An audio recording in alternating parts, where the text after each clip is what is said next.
So, good evening from Boston, where it is 8:10, cold, rainy, and I'm speaking from home on a Saturday morning. So, just in case, I'd want the audience to know that I am at home with my children. They're generally well behaved, but if I am momentarily distracted, please bear with me. So I'm obligated to go through my disclosures and conflicts of interest. I do like to point to that very last line in the disclosure slide because I may be the only psychiatrist I'm aware of to have received research funding from NASA. Um, I'm sorry, did someone say something?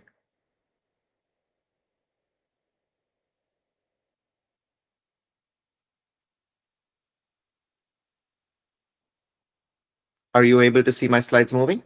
Yes, sir. All right, wonderful.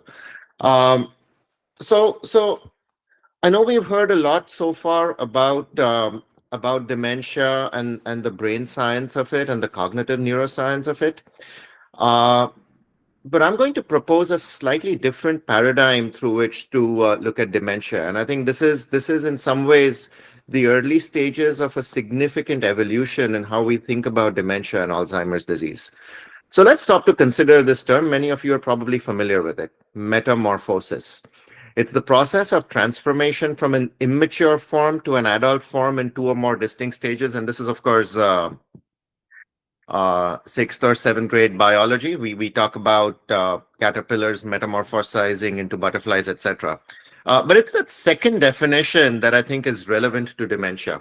It's a change of the form or nature of a thing or person into a completely different one by natural or supernatural means. And in this case, supernatural does not refer to the occult. It refers to tools that are distinctly man-made, that are completely changing the way we think about dementia.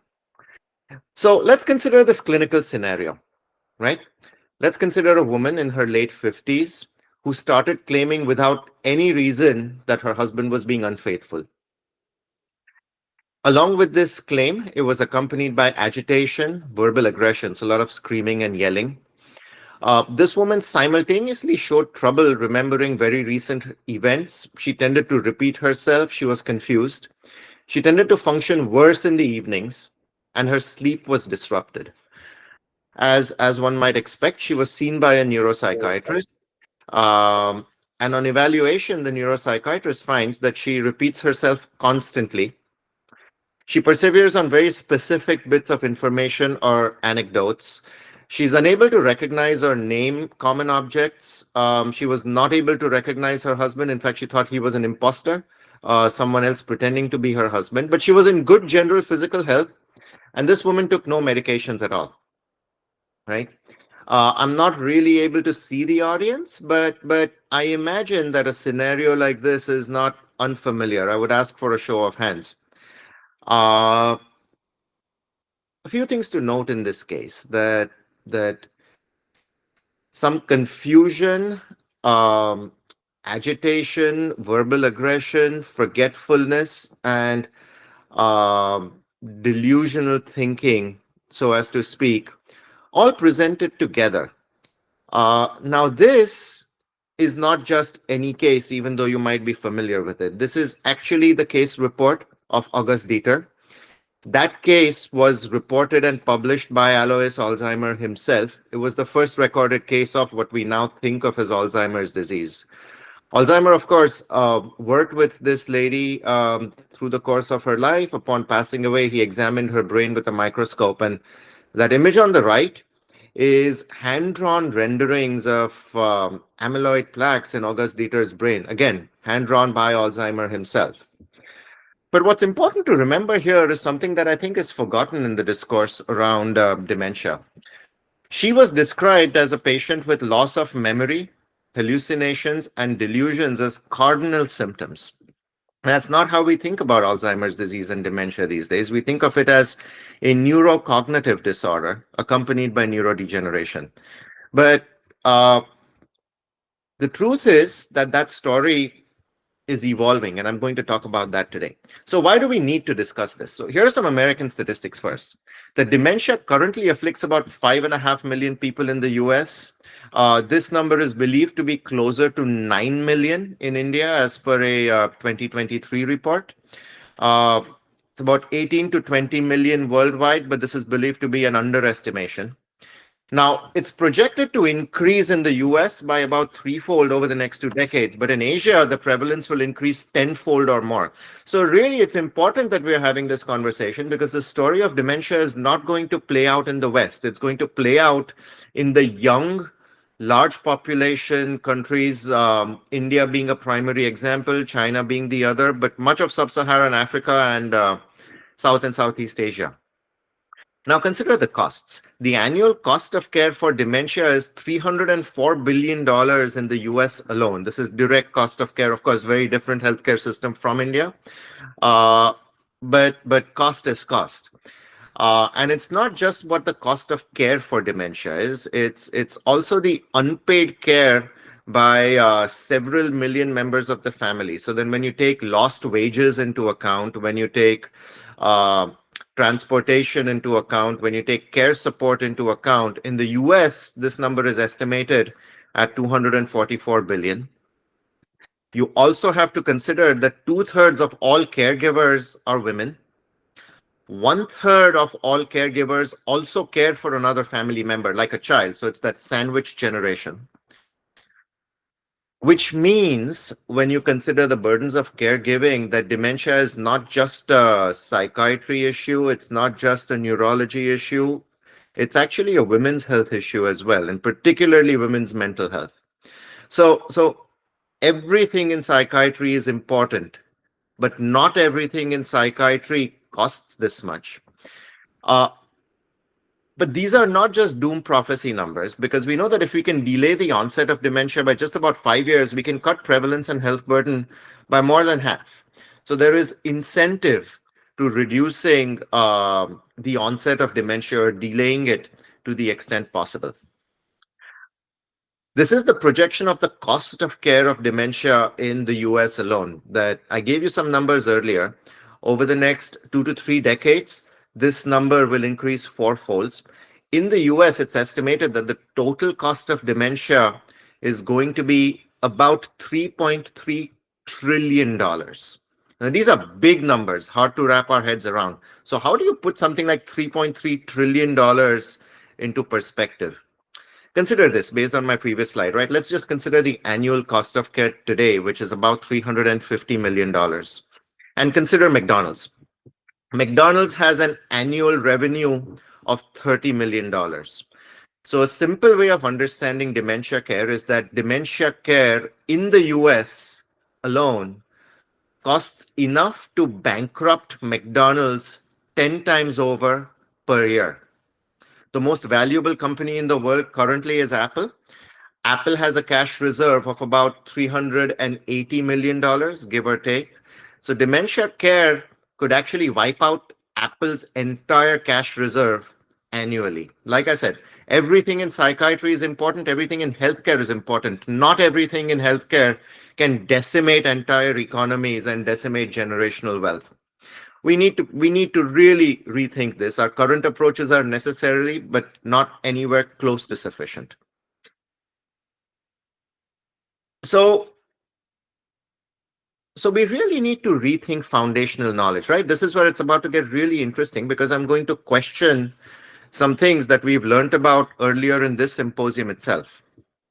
So we talk about this as the etiology of dementia. We know that Alzheimer's disease is the most common form, followed by vascular dementia, then what we call mixed dementia, Lewy body disease, and then FTD. Late is a new emerging entity, not well characterized. And the truth is, if you follow the science, this is the classification we use, this is the classification we teach, but we don't know if this classification is actually true. Similar with staging. You might have heard this, the stages of dementia. We talk about first preclinical dementia with asymptomatic research-based diagnoses based on biomarkers, then mild cognitive impairment, mild, moderate, and severe dementia. right? This is all based on observations, and it's based on functioning, and it's based on history. But we're staging this based on what we see, not based on what we understand is going on in the brain and the body. So this is a somewhat arbitrary classification. It made sense 20 years ago, but it no longer makes sense now as we get more refined understanding of pathology. We talk about dementia as being a steadily declining course of illness, particularly in Alzheimer's disease. But this is one of my favorite recent studies, in part because the first author, Carl Cohen, was my mentor. They aggregated data from all 34 NIH-funded Alzheimer's disease research centers in the US. So these are 30 years worth of longitudinal data. And they ran a machine learning algorithm to identify patterns within this large data set of several thousand people with Alzheimer's disease. And they found that, in fact, it is not a steadily declining course of illness. Now, these were all people formally diagnosed with Alzheimer's disease alone, not all dementias. And they found that even within arguably the best characterized Alzheimer's disease research cohort anywhere in the world, that there were different trajectories. There were some fast decliners. There were some steady decliners. But then there were people that had a zigzag course but stayed steady. There were some people that had a pretty flat course from the time of diagnosis. They did not have this steady decline that we expect. And most fascinatingly, there was a small subset of people whose cognitive and functional status improved over 6 or 7 years. So what's going on here? Is it that Alzheimer's disease can look and progress differently in different people? Or are these, in fact, 5 different disorders that have the same clinical features, so we call them the same thing? The truth is, we don't know. We are learning quickly that what we call Alzheimer's disease may not even just be a single illness. It may actually be multiple illnesses. We've talked a little bit about pathophysiology. I imagine we've talked about it today. We've talked about a complex neurobiology. We've talked about changes in amyloid beta protein being the first detectable changes. We've talked about tau. This has been the basis of several $1 billion worth of pharmaceutical research. And what we've learned really is that medications can clear amyloid. They may even have an impact on tau, but clinical status does not change. This is why drugs that had very successful phase 1 and phase 2 trials, where they did what they were supposed to do, fell apart under the scrutiny of phase 3 when you bring clinical outcomes into factor. So it raised fundamental questions about whether amyloid and tau are pathognomonic. Are they byproducts of a different, less understood brain illness process? Or are they the explanation, but only in some people and not the explanation in other people who we're all calling the same thing, but who are distinct? So the truth is we don't really understand the pathophysiology fully. And that has led to an explosion in a new wave of research trying to identify the causes. Now, this is a little bit at throwing darts at the board to see what sticks. There's theories looking at everything from lipid levels to herpes simplex to copper toxicity to brain inflammation, hearing loss, the gut-brain axis, and this is just a sampling. And this slide is designed to look chaotic because this space is chaotic. So we're in the thick of a process where a lot of fundamental knowledge is being reevaluated and revisited. And the truth is, if you look at the literature, that most clean narratives that claim that we are understanding this are only partly true. Because we don't really know how all of this is connected. But the good news there is that we now have extremely powerful analytic tools that can find things and find connections in these data sets that weren't possible before. So when you consider all of this through the lens of the DSM, which is the law of the land, the DSM has quite a simplistic perception of dementia. All it requires is significant cognitive decline from a previous level of performance in one or more cognitive domains, including learning, memory, language, executive function, etc. The DSM requires that the cognitive deficits interfere with independence in everyday activities, uh, and that they're not explained exclusively by delirium or another psychiatric disorder. Now, the DSM says that each dementia subtype has its own diagnostic subcriteria. So you get diagnosed with dementia or major neurocognitive disorder, and then you say whether it's the Alzheimer's type or vascular type. Uh, but when you think about the behaviors, all that both the DSM and ICD allow are classifying dementia and then with or without behavior disturbance, right? So we know this in psychiatry, we even know this in neurology, that diagnosis is foundational to treatment. And yet our ability to diagnose is hampered by the fact that the language we use for diagnosis doesn't come anywhere close to capturing the complexity of real-world dementia care. Now, if you're in the audience and listening, and if you're a resident or an early clinician, this should really excite you because this is uncharted territory and you don't get many opportunities in your career to get in at the ground floor of a field of knowledge that is evolving rapidly. So upskilling is going to be essential.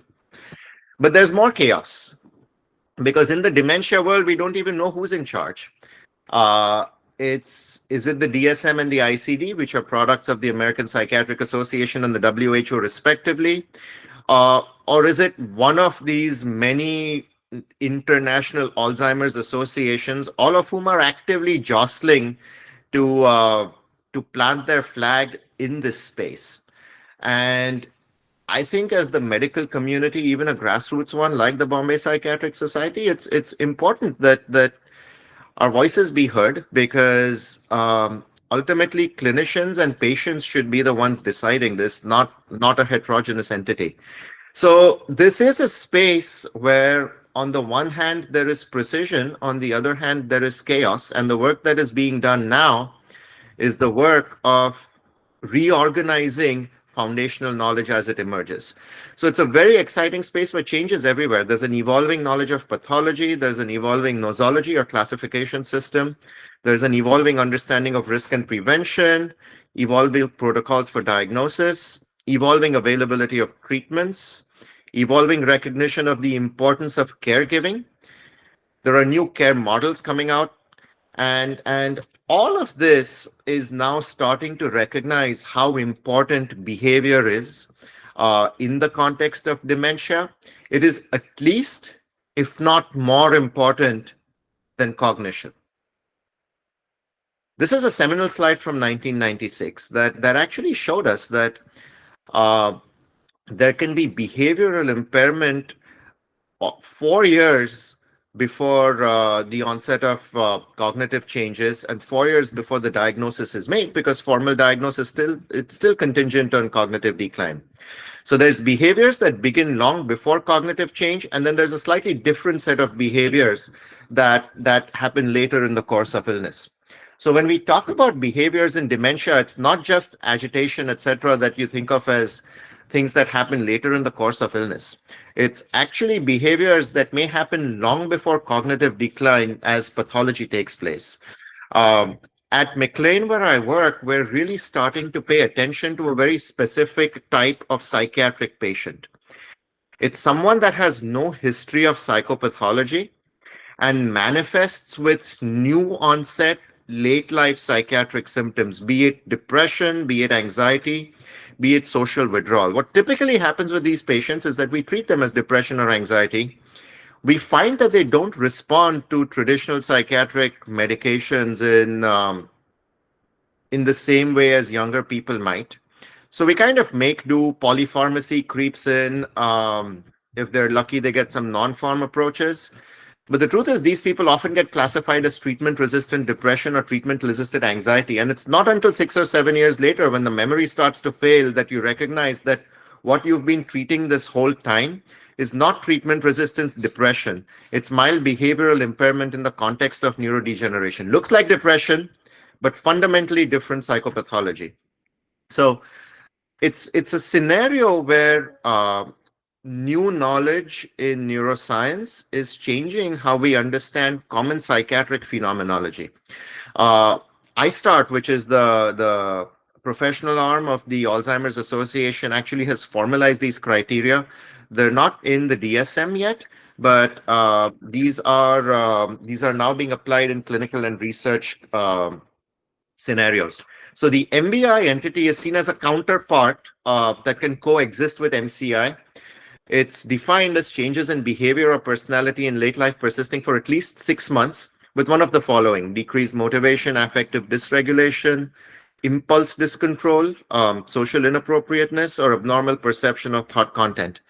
Um, it must also be accompanied by impairment in at least one of interpersonal relationships or social functioning or work performance. Independence is generally maintained, and MBI is concurrent with MCI, but not concurrent with dementia. Our team works closely with Zainur Ismail, who is widely credited with coining these terms, on finding ways to better characterize these behavior changes and create approaches to a more precise way of differentiating it from primary psychopathology. So the language is changing as well. And in the space of dementia, we've always struggled with what to call things. Um, I talked about Alzheimer earlier. Um, his description of behavior sort of evolved into coining this entity called senile psychosis for behavior symptoms. Now, interesting aside is that Alzheimer was a classmate and good friend of Emil Kraepelin, who is credited with describing schizophrenia. And in some ways, Kraepelin, under Alzheimer's influence, coined the term dementia precox, meaning premature dementia, where Alzheimer's description was late dementia, and what Kraepelin described was premature dementia. Of course, the schizophrenia terminology evolved considerably, but it's kind of interesting to think that it was two people observing that combination of behavior change and psychosis, along with cognitive change, that separated it based on when it happened early versus when it happened late in life. And that led eventually to the trajectories of identifying what we call schizophrenia on the one hand and Alzheimer's disease on the other. But we kept calling this senile psychosis. For much of the last century, we coined the term psychosis of dementia in, about 20 years ago. Then we started calling it the neuropsychiatric symptoms of Alzheimer's disease, and now we call it BPSD. Some call it NPS, neuropsychiatric symptoms. It includes agitation, psychosis, depression, insomnia, and more recently, we've learned to recognize apathy as a component of this as well. So we're getting better at bridging that divide between cognition and behavior symptoms, but we won't really get there until we think of dementia as a neurocognitive disorder and as behavior as a side symptom. We need a definition that in one breath allows us to consider the behavioral and the cognitive components. So we need a number of new directions in dementia care, some of which we're already moving in, but this is formidable work because we need to do all of this at the same time while keeping it integrated. We've had talks about imaging so far, so I'm not going to get too deep into this today, but these are a couple of examples of new wave imaging technologies that we're incorporating into clinical practice. So there is volumetric MRI or neuroquant analysis, which is effectively a structural MRI, but it uses computational algorithms to provide a volumetric analysis of each region of the brain compared to age-matched control. So what you get is normative percentiles on specific brain regions. This is not diagnostic, but it can support diagnoses if it can identify specific loss of hippocampal volume. So this is an example of someone with hippocampal volume that's lower than the 10th percentile with significant left-right asymmetry. Amyloid imaging is also starting to enter the mainstream. I think, as our previous speaker, Dr. Rusekar, said, that we still rely on structural imaging and FDG PET. Amyloid PET is starting to enter more regular clinical care, but it's very much a top-down trickle effect. I don't really know how common this is in India. What I will say is amyloid imaging is also a piece, but not the entirety of diagnosis. And we'll talk a little bit about cheaper and more accessible biomarkers that may actually replace amyloid imaging. And these are the fluid-based biomarkers. So blood-based p-tau217 is it has emerged over the last 2 or 3 years as the clear front runner in clinically applicable biomarkers. Again, p-tau217 is not diagnostic. All it tells you is whether this biomarker is present or not. Uh, we're starting to move towards salivary biomarkers. We're not there yet, but I expect that this will be the big news of the next 5 years or so. What's important to remember, though, is that, unlike something like Huntington's or prion disease, where the presence of a biomarker is diagnostic, these are still contributory and not diagnostic, because the truth is we don't understand the fundamental psychopathology enough to say that the presence of this one specific marker is enough. So you may say, look at loss of brain volume, the presence of a p-tau217. You may then combine it with a cognitive screen and a clinical assessment, which still has a major role. You might add other things, ApoE, for example, and then collectively it gives you more precision. But that's where we're heading. And then AI is really starting to enable us to find some of these patterns and facilitate characterizations. This is a piece in MIT Technology Review of some of our early work in this space. The hand in that picture is actually my right hand. And I'm going to show you a version of that figure in a bit. We're also starting to get really good using AI at finding signals in other expressions of brain function. So how does the brain express its function? It can be broken down into things like motion, like speech, like language, like facial expression. And this is all still research grade. This is a poster that we presented. This is the work of my colleague Shefali Singh, who's working with IBM and the tech team at Johns Hopkins in actually developing and using technologies that are starting to gather voice samples as vital signs. So when a patient comes in along with their pulse blood pressure and perhaps some basic blood work, we're also starting to look at whether we can gather voice samples. So you get people to dictate a standardized script. And then based on changes in tone, language complexity, errors made, we might be able to track whether that can be a marker of brain decline as well. So really cutting edge stuff, borderline sci-fi, not ready for clinical prime time, but this is where the field's headed. So how do we implement some of these data in clinical care, right? Consider this case. An 85-year-old woman who resides at an assisted living facility, who has a diagnosis of major neurocognitive disorder, major depression, and generalized anxiety. This lady happens to be my patient. So I am the provider. I see her once every couple of weeks. And when you think about it, how do I know how she is doing? And I am reliant entirely on what the staff tell me. And the staff report is usually 2 or 3 words. She's fine, doc, or no problem.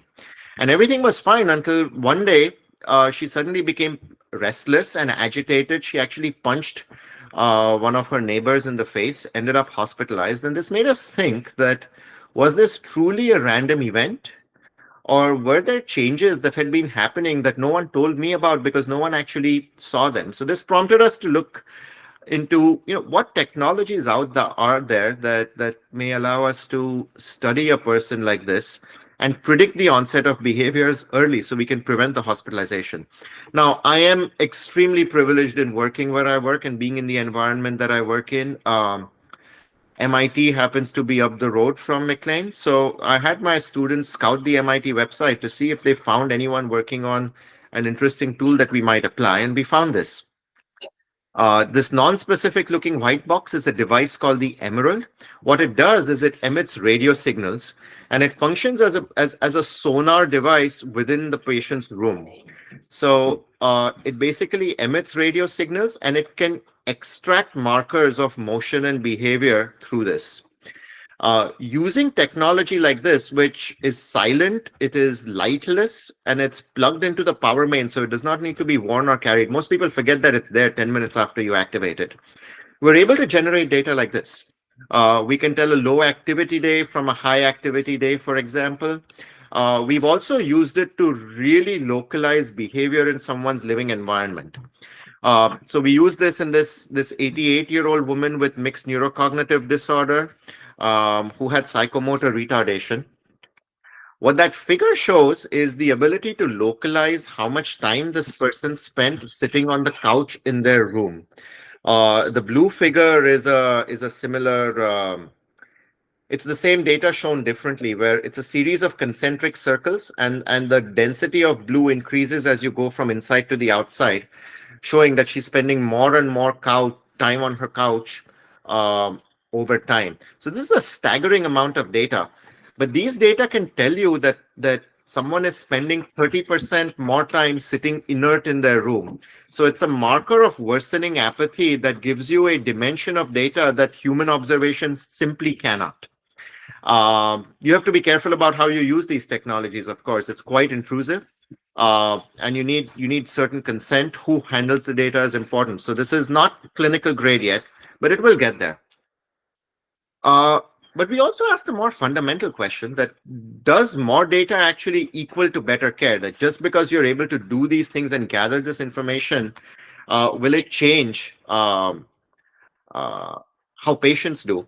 And we did a simple trial comparing how clinicians accessed electronic data from their patients in the course of psychotherapy to see if it changed what they did. And we found that the more sources of collateral information our clinicians referred to, the more actions they took over the course of a session. Now, assuming fundamental good intent that most doctors want to do more to help patients get better, it's an interesting early sign that the more information we provide our clinicians, the more actions they're likely to take. And you presume that that will lead to improvement in clinical outcomes eventually. Uh, we immediately got pushback from some of our clinicians saying, if I'm spending all this time looking at data, what about my rapport with my patients? That is it evidence-based care at the expense of alliance? And we found that it's not. In the same randomized trial in a smaller subset, we found that accessing this digital collateral information on a dashboard, it did not improve working alliance. It did not worsen working alliance either.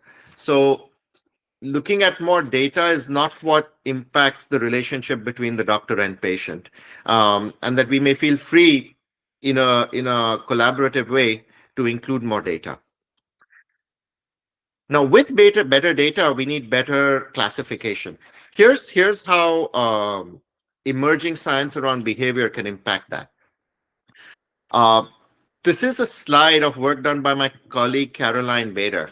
Uh, for this project, we went back to the DSM, which we both love and love to hate. The DSM has 9 domains by which it classifies major depression.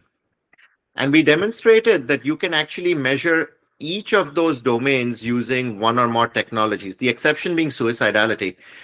We're not actually very good at predicting suicidality using technologies. But you can track depressed mood, anhedonia, sleep, appetite, guilt or hopelessness, psychomotor retardation, concentration, and low energy. 8 out of 9 is not bad. This matters because people all under that same classification of DSM grade major depressive disorder can look quite different depending on what combination of symptoms they have. What technology is letting us do is measure each of those separately and then treat them more precisely. It's the thing that takes you away from what is the first line drug, what is the second line drug, what is the third line drug, and be considerate about how you might, for a given patient, backed by data and backed by evidence, alter the algorithm. So if someone is presenting, for example, with prominent lack of sleep and lack of appetite, you might choose to start with a mirtazapine rather than something that's going to be more activating. And that's a simple example of how more precise language is needed. That the truth is, none of these people are a single entity called major depression. This gets even more interesting in dementia. So these are data from the Emerald again. these patients. I'll walk you through what this figure tells us. This is a 75-year-old man with vascular dementia. Uh, each of these figures is a series of concentric circles. The innermost circle is July 2017. The outermost circle is November 2017. So this is a record of all the movement this person made in their bedroom over the course of 4 months. It's a staggering amount of data, and we find that this person more or less regularly goes to bed at about 8 p.m. Wakes up at about 8 a.m. Then this white is when they leave their room. Then they come back and they tend to sleep for a chunk of time. Then there is the lunch break and then more sleep, right?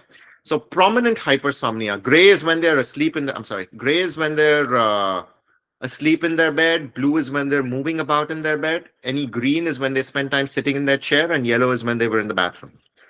So remember this and compare it to this person. 85 years old.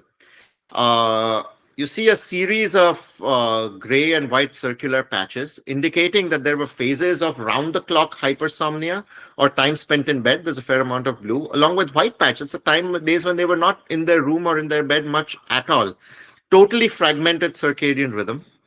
No sleep pattern to speak of. And there was some pacing involved because they would just be walking around. That's the big white patches. And compare this person to this third person. Now, this third person has Parkinson's disease, 86 years old, very elegant sleep-wake cycle, right?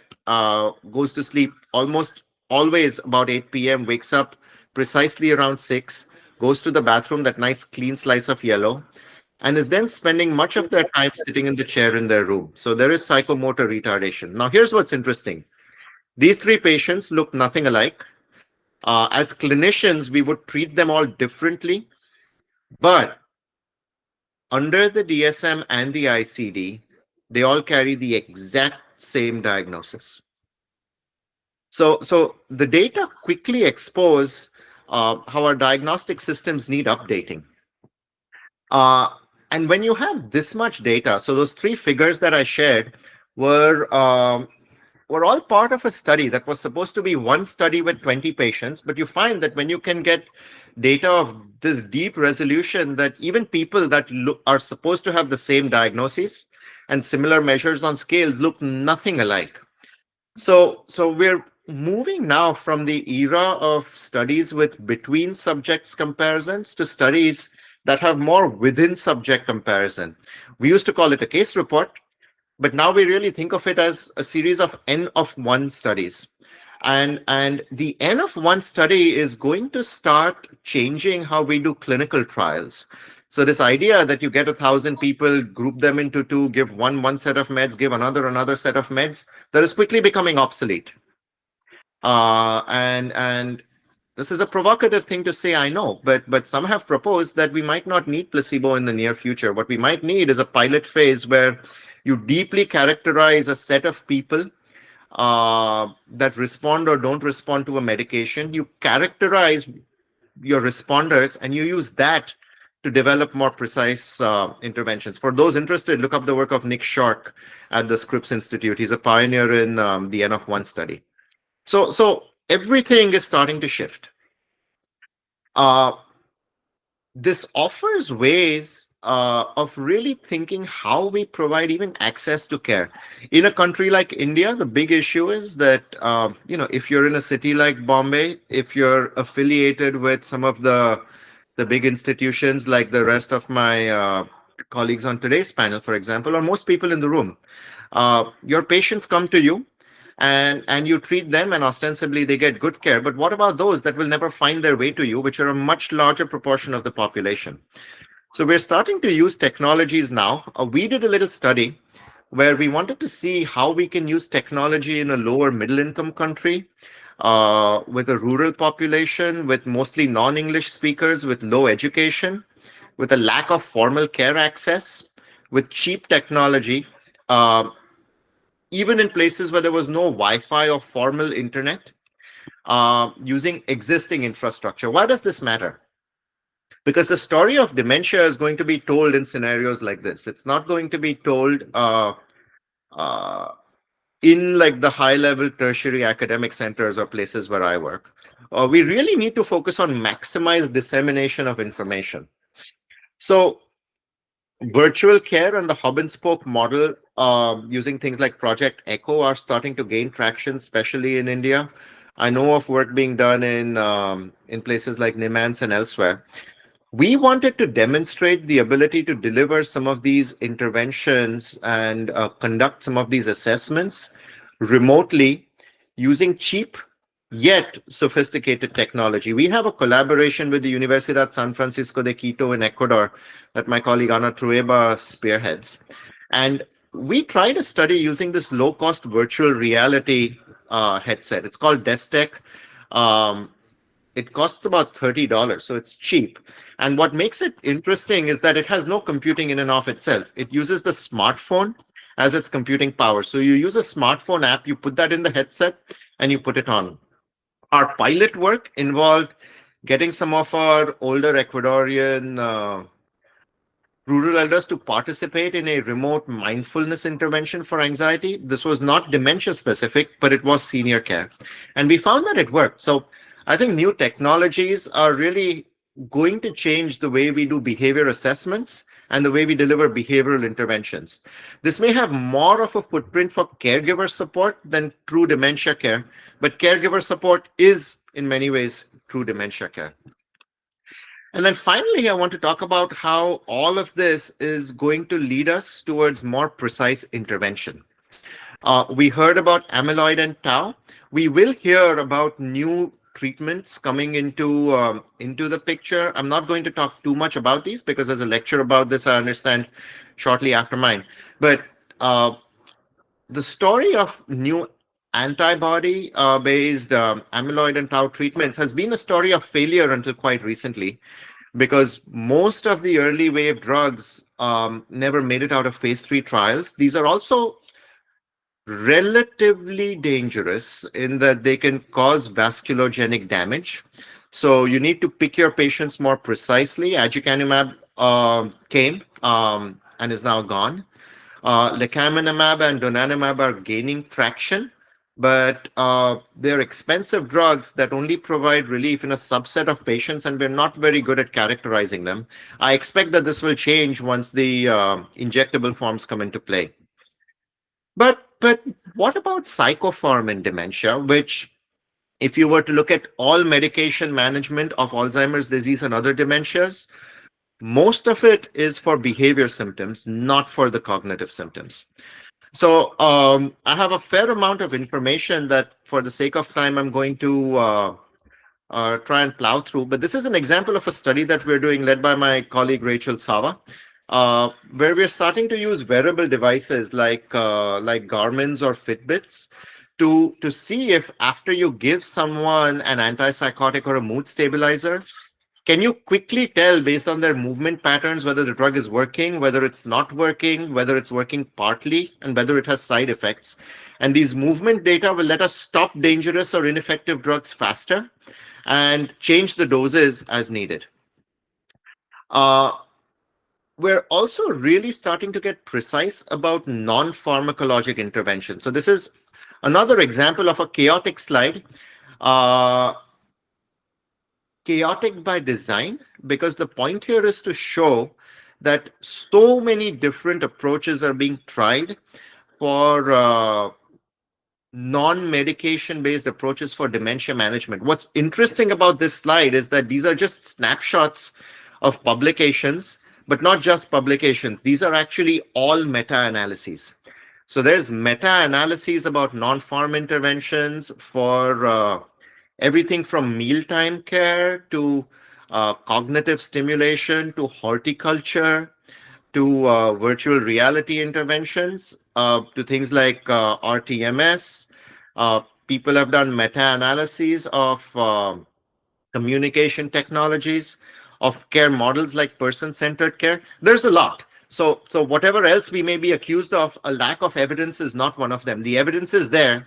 We just need to know how to now translate this evidence into actual care in a way that works for the patients. One size does not fit all.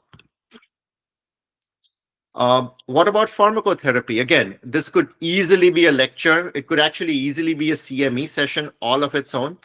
But I'm going to talk not about pharmacology for behaviors in dementia. We're going to talk specifically about pharmacotherapy for agitation, apathy, and insomnia. And if you remember nothing else, remember that when you prescribe for people with dementia, characterize the behavior parts and treat those rather than just throwing a drug that's supposed to fix it all, right? So consider this for medication management of agitation. There's 20 meta-analyses of atypical antipsychotics. Another two for mood stabilizers. We've looked at everything from cannabinoids to memantine to ACHE inhibitors, RTMS, antidepressants. And there's no meta-analysis, but there's significant RCTs of both the newer antipsychotics and an RCT for ECT for agitation and dementia. And for all of our efforts, we have only one FDA-approved treatment thus far, right? So what is this? What the studies have collectively told us is that the pooled prevalence of antipsychotic use in dementia is almost 30%. So a third of patients with dementia are getting antipsychotics. This is despite the black box warnings. This is despite all the justified evidence of risk. What does that mean? It means that people use these medications even when they know they're dangerous because the acuity of clinical symptoms is that high. In the US, nothing is formally approved other than brexpiprazole. In other countries, risperidone is licensed. Overall, the data say that risperidone and olanzapines are the most efficacious for aggression and for psychosis, not agitation, aggression and psychosis. Pimavanserin is approved for hallucinations in Parkinson's disease. And the risk of stroke is highest for olanzapine and risperidone, the least for aripiprazole. All antipsychotics are associated with cognitive decline, but there's mixed findings of the risk of emergence of these symptoms when you withdraw these medications. So really, every patient is different. Brexpiprazole is FDA approved. This is not to say that it is the only one that works. All it means that this was the medication that met the clinical trials criteria required for FDA approval. So I get asked this by patients that if these drugs are dangerous, why should we use them? And the answer is found in a very interesting place. So these are data from the University of Pittsburgh that had longitudinal data of almost 1,000 patients. So they were set up to actually compare the long-term outcomes on antipsychotics, and they had a very interesting finding that it was the psychiatric symptoms themselves and not the medications that most predicted time to nursing home placement and death. All of which is to say that undertreated or untreated behavior symptoms may actually be more risky for patients than the medications. No good choices. Antipsychotics are risky. But if a patient has untreated behavior symptoms, you're better off treating them with a risky medication than not treating them, because that untreated set of symptoms is worse for patients overall. I use this when I educate patients about the risks. We should also know what the failed trials are for agitation. Lithium does not seem to work. Mirtazapine has been looked at. Valproic acid and carbamazepine have failed. ECT, it's still early days. Cannabinoids are partly supported through open studies. The clinical trials are underway. So the lesson here seems to be that by and large, mood stabilizing and antidepressant medication, or at least some antidepressants for agitation, are less effective than the antipsychotics themselves. So be thoughtful about how you use those medications. Avoid polypharmacy, dose properly. And importantly, so I took this picture from a patient that came to me, right? This was a case where the patient had a behavior symptom. It didn't improve on the first treatment. So they threw another one, then another one, and another one. And this patient ended up with this absolute mess of a prescribing regimen, because the reason applied was if 2 drugs don't work, use a third. If 3 drugs don't work, use a fourth. It doesn't work like that. More is not better. In fact, more is worse. I effectively cured this patient by taking away 80% of these medications and reducing the dose of the 2 I left. So always look for opportunities to deprescribe. And then what about benzos? There's no evidence indicating that benzos are causative for dementia, and longer-term use is associated with worse cognitive outcomes. The primary risks are mostly short-term. Eventually, you may not be able to take people off benzos, but it's always worth educating patients and keeping benzos at the lowest possible dose. We'll quickly go through apathy. Wait, I don't know what happened there. I'm sorry. Sorry. We'll quickly go through apathy. I'm not going to go through everything, but you're welcome to take a picture of this slide. This is a great review article on how to manage apathy in dementia. It goes through everything that's been studied. Simply put, the most evidence that exists is actually for stimulant medications, methylphenidate and some for modafinil. Regulated drugs, potentially dangerous, must be used carefully. There's also some modest impact of galantamine and donepezil. The serotonergic and norepinephrine drugs don't really seem to work, so it's not the same as treating depression. Um, Memantine is one that has shown significant effect. And no evidence for the GABAergic drugs either. But there's a whole bunch of new mechanisms that are being implicated, but the drugs have not been studied for the anti-orexins or peptide-wise or adenosine systems. We don't really have studies on drugs, but I predict that apathy and treating apathy is going to be a major emerging area in psychiatry over the next 5 years or so. And finally, insomnia. So don't throw medications indiscriminately at insomnia. If you remember nothing else, remember that. And there's actually a good approach where you first identify the sleep pathology. Is it in fact insomnia? Is it circadian disruption? Is it restless legs? Is it OSA? See if there's contributing pathology like depression or pain, or is it that someone says that they're not sleeping because they have to wake up to go to the bathroom? Identify when they drink their coffee, identify if they drink alcohol, use wearable technology to quantify sleep, and consider medications only after all of that. There's a whole set of behavior approaches that are worth implementing: stimulus control, sleep hygiene, etc. Of the medications, we recommend looking at melatonin first, then start with sedating antidepressants like trazodone or mirtazapine. Gabapentin, there's limited evidence. And then if you need to get into the riskier drugs, start with the Z drugs, zolpidem or zopiclone. They're safer than benzos with a similar risk profile. We strongly recommend avoiding benzos and sedating antihistaminics like Benadryl for sleep. Antipsychotics may be used, including quetiapine as a low dose, which is probably the safest. Some people use modafinil to promote daytime awareness. The neuroorexin antagonists are promising. Oxybate's been looked at, but with no clear evidence. But this is a lot of information in a short time and merits more discussion. The point here is characterize the behaviors that go with dementia and treat them rather than throwing one-size-fits-all treatments.